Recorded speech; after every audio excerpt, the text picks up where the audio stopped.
All right, welcome back to The Explainer, everyone. Today, we're diving straight into what I like to call the clinical funnel. Specifically, we're going to master the assessment portion of the SOAP note. We'll be breaking down exactly how you move from raw, unfiltered patient data to a solid differential diagnosis, and then how you seamlessly align that clinical judgment with ICD-10 coding. So, if you're looking to make sure your medical documentation is completely airtight, accurate, and fully compliant, you are in the absolute right place. Let's get into it. So here's our game plan for today. We'll start by synthesizing your clinical data. Then we'll look at symptoms versus definitive diagnoses. Third, we'll cover prioritizing your differential diagnoses, followed by ICD-10 terminology alignment. And finally, we'll wrap up with the medical legal dangers of unproven diagnoses. Okay, kicking things off with Section 1, synthesizing your clinical data. Let's start right at the top of that clinical funnel. How do we take all this raw patient data and distill it into precise, undeniable clinical judgment? Well, every great SOAP note starts with the careful analysis of the subjective and objective data you gather. It's like solving a puzzle. Obtaining an adequate history often leads you directly to the diagnosis. Your subjective data, the chief complaint, the pertinent positives, the negatives, when combined with your objective physical exam findings and vitals, literally creates the foundation of your clinical synthesis. It has to flow logically to your final assessment. Now, the absolutely crucial point here is that this specific section of your note, your assessment or impression, is where you essentially show your math. This is where you prove your clinical reasoning to any other provider or auditor reading that chart. It's not just a summary of what happened. It represents the actual medical decision-making that you carefully applied to each of the patient's problems based on the data you collected. For example, as we can see right here, a chief complaint funnels down through the subjective history to demand a really clear, accurate assessment. We've got a 39-year-old patient, and their chief complaint is a cough. The history of present illness tells us it's persistent, non-productive, there's no fever, and they have a pain scale of 6 out of 10. The exact way you gather and document the subjective information dictates the physical examination you perform, and together they point you straight toward the correct assessment. Moving right along to Section 2, Symptoms versus Definitive Diagnoses. So this brings us to a really critical fork in the road, knowing exactly when to document a mere symptom versus a confirmed disease. There is a massive contrast here.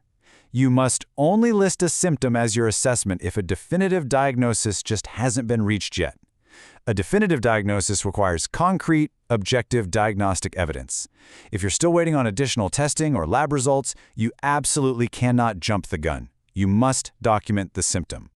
Let's look at a practical scenario to make this concrete. Say your patient has mild suprapubic tenderness and a urinalysis showing leukocytes. Well, that might only justify documenting the symptom of dysuria. Why? Because those findings are highly suggestive, sure, but they don't actually confirm the diagnosis on their own. It is only when a positive urine culture comes back that you can definitively confirm and safely document a urinary tract infection. Make sense? All right, Section 3, prioritizing your differential diagnosis. Now, what happens when you just can't determine a definitive diagnosis on the spot? You use a differential diagnosis, or DDX. The DDX is basically your ultimate tool to show your thoughtful analysis when the final answer isn't super obvious yet. There's an old medical saying, if it is never considered, it will never be diagnosed. Generating this list shows exactly what conditions are on your radar and totally justifies the extra diagnostic workup you're ordering. So how do we actually build this out? It's a structured, sequential hierarchy that guides your treatment plan. First, always list your differential diagnoses in order from most likely to least likely.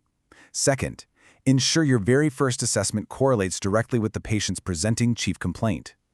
And third, be sure to list any comorbidities, things like hypertension or diabetes that might be impacting the patient's medical course or outcome during this specific encounter. Which brings us to Section 4, ICD-10 terminology and alignment. This is where your clinical brain has to speak the coder's language. Remember, while CPT codes tell us what services were provided, your ICD codes explain the reason for those services. As you can see right here, this brilliantly illustrates how a coder literally has to crosswalk your documentation from a vague symptom code over to a definitive diagnosis code once the evidence allows for it. Look at the transition. Dysuria is R30.0, but once confirmed, it becomes urinary tract infection, which is N39.0. Similarly, right knee pain starts as M25.562, but if an X-ray confirms it, it jumps to osteoarthritis of the right knee, coded as M17.31. Your documentation has to be exactly as descriptive as your clinical data allows.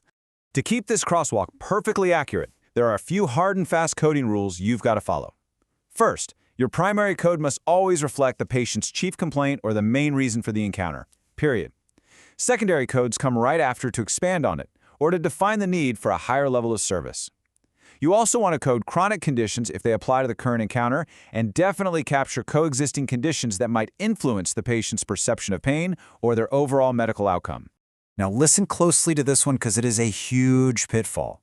There is absolutely no ICD-10 code for rule out. You literally cannot use rule out as a diagnosis. If a diagnosis is still uncertain, you must use a symptom, a condition, or an established problem code instead. You can totally use the phrase rule out in your assessment text to guide your clinical plan of care for sure, but it will never translate into an ICD-10 diagnosis code for billing. Finally, Section 5, Medico-Legal Dangers of Unproven Diagnoses. We are now at the part where the stakes of clinical documentation integrity are at their absolute highest. Let me ask you something. What actually happens in the real world when a provider prematurely documents an unconfirmed condition? What happens if you stretch the truth just a tiny bit, maybe just to make sure a specific test gets covered by a patient's insurance? Well, as the medical guidelines explicitly warn us, documenting an unproven diagnosis is a massive liability.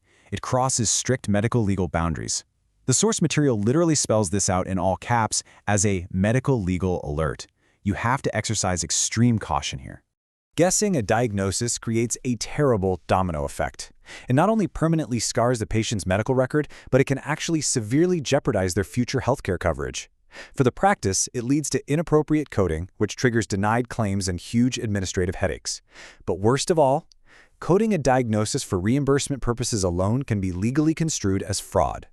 Your documentation must always honestly and accurately support the level of service and the diagnosis reported. No exceptions. So I'll leave you with this to think about.